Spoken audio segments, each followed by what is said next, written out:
tayo bibili ng nyog? Sa mura lang ng nyog. 30 tsaka 35.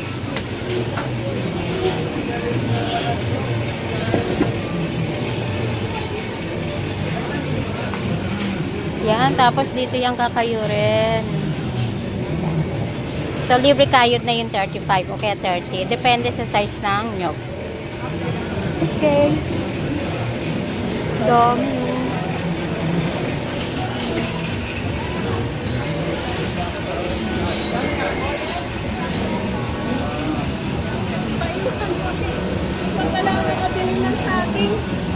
Ito yung mata ng nyog. Tatlo. Bakit kaya mata ng nyog? Tatlo. Tatlo. Ayan na. Ayan.